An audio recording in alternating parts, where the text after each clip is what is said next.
¿Qué tal amigos? Una vez más estamos acá con ustedes en lo que es nuestro programa de Estudio 9. Ya el viernes pasado, el viernes 19 de febrero, se abordó un tema que es de mucho interés a nivel mundial y es el inminente viaje del Papa Francisco a Irak. Para ello, pues, pudieron ver y pudieron ver la entrevista que le hicimos a nuestro director editorial, Andrea Tornielli. Ahora vamos a abordar este viaje del pontífice, un viaje en el cual el Papa quiere dar todo su apoyo a los cristianos que se encuentran en Irak, los cristianos que han estado todo este tiempo, desde hace mucho tiempo, en una situación muy difícil por los conflictos y la violencia. Y para ello vamos a hablar con el prefecto de la Congregación para las Iglesias Orientales, su eminencia, el cardenal Leonardo Sandri. ¿Qué tal? Muy buenas tardes, eminencia, ¿cómo está? Bien, muchas gracias. Muy contento de estar aquí con ustedes y de participar contigo un poco de cambiarnos un poco de opiniones sobre esto que será, como tú has dicho, un evento importantísimo para el mundo entero, la visita del Santo Padre Francisco a Irak. En Irak, donde se encuentran muchísimos cristianos, eminencia, y han llegado casi ahora a ser nada más que casi 500.000 del más del millón que eran. Sí, lamentablemente todo el mundo sabe el vía crucis que ha tenido que pasar Irak. Primero con la dictadura de Saddam Hussein, los esfuerzos que hizo la Santa Sede, la Iglesia, Juan Pablo II, cuando se quisieron evitar los bombardeos al comienzo del año 2000, el Papa envió al cardenal Echegaray como su enviado especial para hablar con el presidente Saddam Hussein para lograr un entendimiento que evitara todavía ese derramamiento de sangre terrible que fue al comienzo de la situación del 2000, pero después el ISIS, el terrorismo y todo lo que significó para la Iglesia y para Irak, para todos los ciudadanos, la violencia. De manera que esto ha provocado un éxodo masivo de mucha gente, no solo de cristianos, pero de los cristianos ha sido una cosa terrible, como tú dices, de 1,5 millones. Se habla ahora, un poco redondeando los números, en 500 000 de presencia de cristianos, y nosotros decimos en particular los católicos, caldeos, los sirocatólicos, los latinos y también los armenios, que tenían una presencia en Irak junto con los hermanos cristianos ortodoxos. De manera que la presencia cristiana, como tú has dicho, ha quedado muy, pero muy disminuida.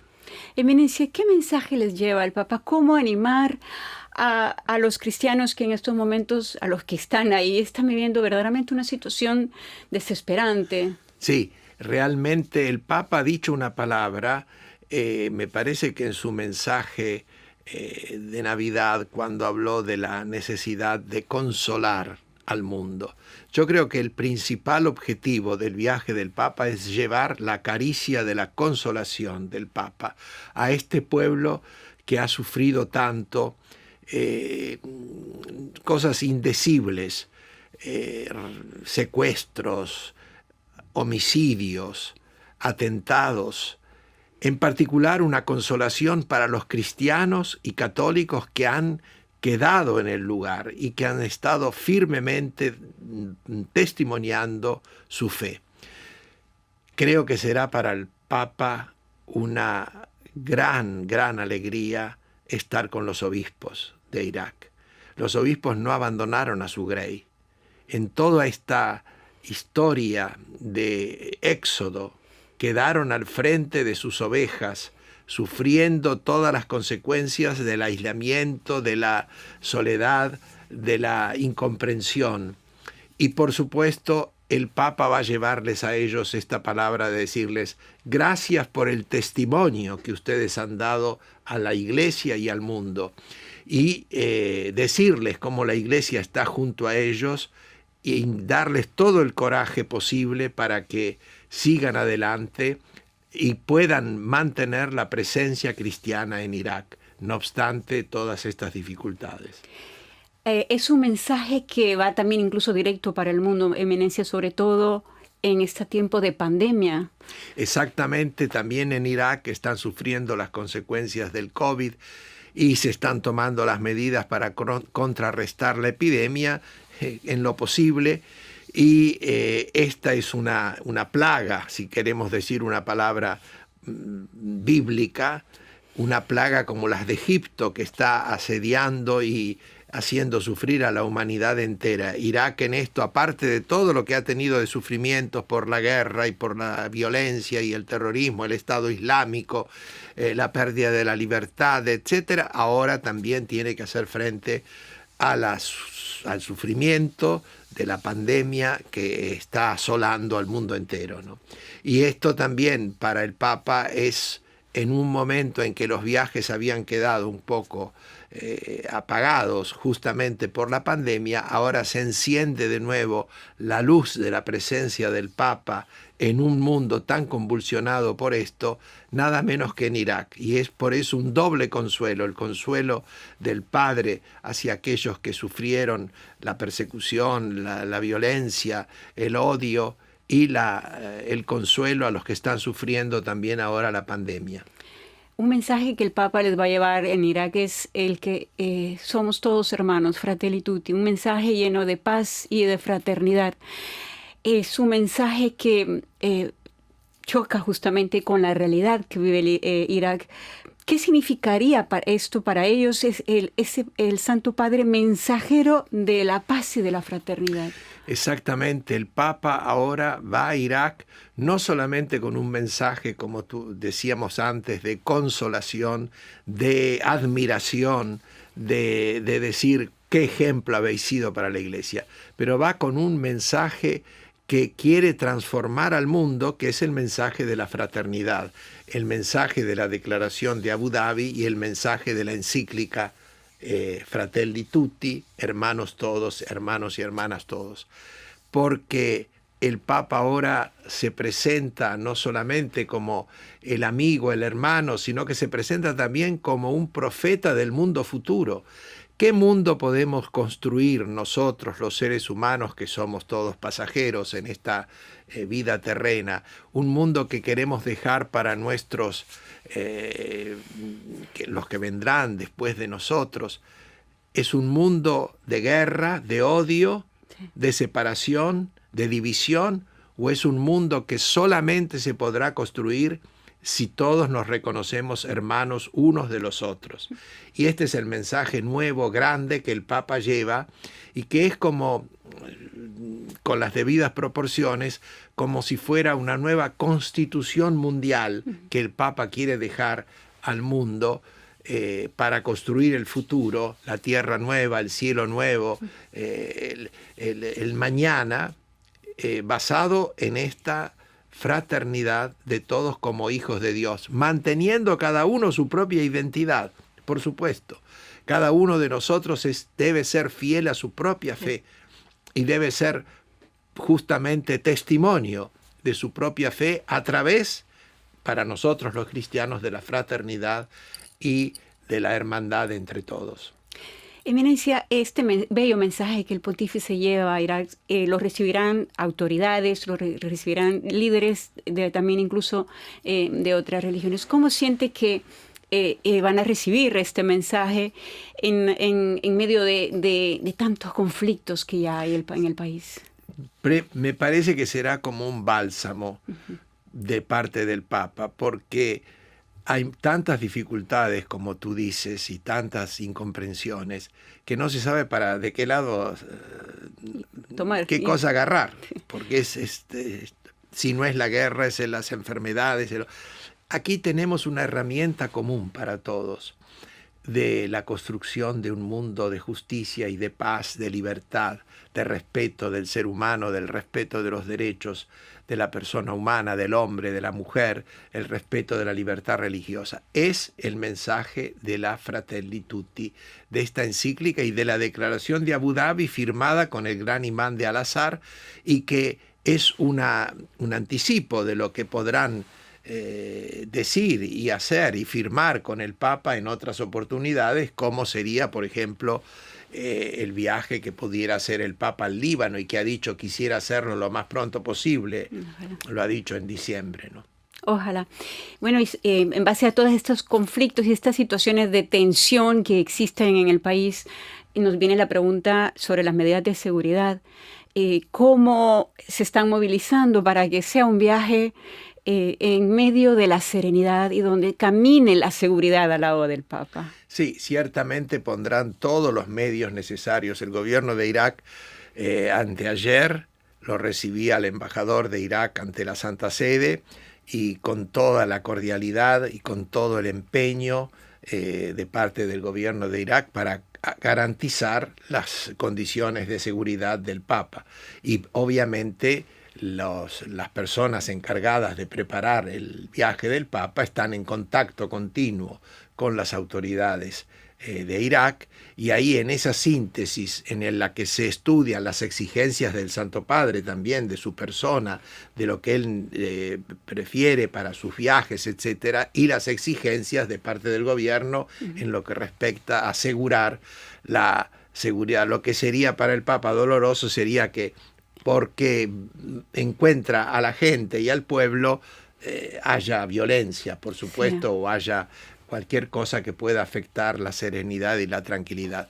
De manera que yo creo que en ese sentido, de parte del gobierno de Irak, están aseguradas todas las condiciones, o estarán aseguradas todas las condiciones. Yo recuerdo los viajes, cuando era sustituto de la Secretaría de Estado, los viajes de Juan Pablo II. Era una caterva de amenazas, sí, tremendas. Sí. El Papa, en los viajes que hizo cuando yo era sustituto, estaba el viaje a Siria, siguiendo las huellas de San Pablo, Grecia, Siria y Malta.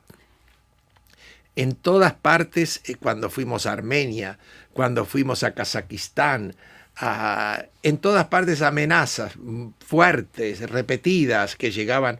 Todo eso se estudia, se analiza, se ve la seriedad de la amenaza o lo que fuera, y todo eso se traslada a las autoridades competentes para que pongan todo lo que sea posible. Pero entre todo eso se pone en las manos de Dios, sobre todo, esperando que Él acompañe al Papa, como acompañó el ángel Rafael, lo acompañó a Tobías en su viaje, ¿no? Así será, seguramente. Eminencia, ya para concluir, el dicasterio, ¿cómo hace en concreto, cómo ayuda a todos estos desplazados que están huyendo de los conflictos, de la violencia, y ahora sobre todo en medio de la pandemia? Sí, ahora últimamente, bueno, por supuesto, nosotros tratamos primero de ayudar a través de los obispos a cada iglesia particular. La congregación, en nombre del Papa, hace llegar siempre, todos los años, un subsidio ordinario, que es una miseria, para hablar así. Sí, no es que sea, bueno, le solucionamos todos los problemas, ¿no? Claro.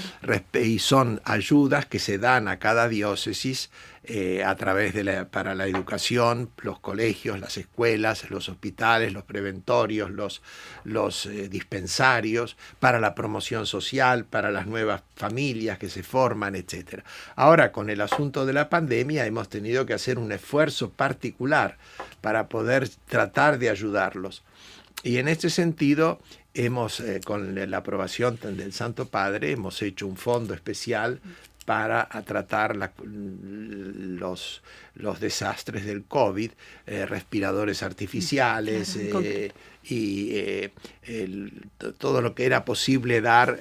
Y hemos hecho un fondo de $700.000, $1 millón, a través por supuesto, respetando la competencia. Usted sabe que Cáritas Internacionales tiene también un fuerte fondo para hacer frente a las catástrofes o circunstancias especiales. El dicasterio del desarrollo integral, del progreso integral también. Nosotros dentro de nuestra medida hemos hecho esto. Pero nosotros tenemos una realidad que nosotros llamamos una especie de forma sinodal. Ahora el sínodo, la sinodalidad y todo eso se usa todos los días para muchas cosas, digamos. Sí. Pero nosotros tenemos la ROACO. La ROACO es la reunión de las agencias que ayudan a las iglesias orientales y que están formadas por agencias de Alemania, de Francia, de Estados Unidos, de Bélgica, de Italia también, la Conferencia Episcopal Italiana, la Orden del Santo Sepulcro. Cada una de ellas tiene un contacto directo con las diócesis y con las situaciones en cada país.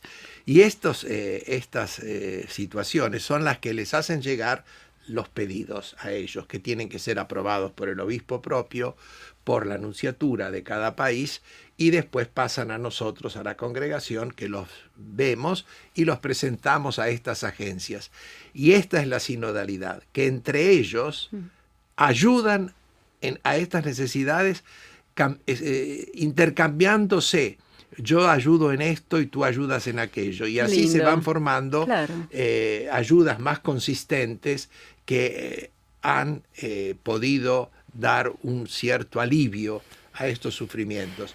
Y la cosa interesante de este camino de nuestras agencias es que el dinero no nos lo dan a nosotros, ellos lo dan directamente. Y los que son receptores de estos beneficios tienen que rendir cuentas a ellos de cada cosa. De manera que para la congregación es un trabajo de más bien organización o facilitación de lo que es una sinodalidad directa, de la solidaridad, de la sensibilidad. Y estas agencias tienen el dinero de lo que reciben de los fieles. Claro. Y a veces son fieles que, como la viuda, como el Papa repite tantas veces, que da todo lo que tenía, aunque sea una monedita, pero con eso se llega a formar esta especie de montaña del amor, de la solidaridad y de la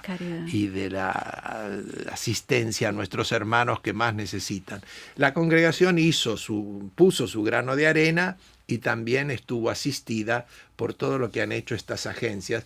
En nuestra congregación existe esta reunión de las agencias que muchos miran como una forma muy, muy interesante de ayuda y de solidaridad concreta. Qué lindo, muy bien. Es muy bueno saber de esto, porque muchos oyentes a lo mejor las han escuchado por aparte y nunca han encontrado la unión que existe entre la ROACO y la congregación. Yo soy el presidente de la ROACO, pero no, ellos tienen sus fondos y ellos ayudan directamente a los interesados. Eminencia, gracias por cada una de sus palabras. Nos ha dado un panorama de lo que va a ser este viaje que quiere tanto hacer el Santo Padre y su santidad. Con todas las problemáticas que se están poco a poco aliviando, pero como usted dice, será un viaje bendecido por la mano del Señor, y del inicio, desde el 5 de marzo hasta el 8, se van a encontrar momentos que van a llenar las almas, no solamente de los cristianos en Irak, sino que de todo el mundo que necesita tanto esta solidaridad. Muchísimas gracias. De nada, a ustedes, y que a través de la Radio Vaticana llegue este mensaje de justicia, de paz, de fraternidad que el Papa ha querido transmitir. Nosotros nos veremos el próximo viernes, siempre a las 3:15. Sigan con nosotros y con nuestra sintonía. Hasta entonces.